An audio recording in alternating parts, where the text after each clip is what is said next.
છે તમે જોઈ શકો છો. આ મુઠિયા તૈયાર થઈ ગયા. ત્યારબાદ હું આવી રીતના એનો ભૂકો કરી રહી છું. હવે આપણે આ ભૂકાને વઘારીશું. ત્યારબાદ આ કોરા મુઠિયા રાખ્યા છે, તમે જોઈ શકો છો. આ મુઠિયા છે તળવા માટેના રાખ્યા છે. 3 પ્રકારના મુઠિયા અલગ અલગ પ્રકારે બનાવવાના છે, તમે જોઈ શકો છો.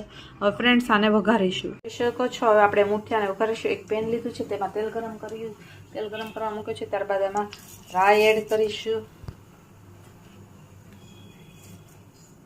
થોડું એવું જીરું એડ કરીશું. લીમડાના પાન એડ કરીશું, તમે જોઈ શકો છો. અને લાલ મરચું એડ કરીશું. અને મીઠું પણ થોડુંક એડ કરીશું.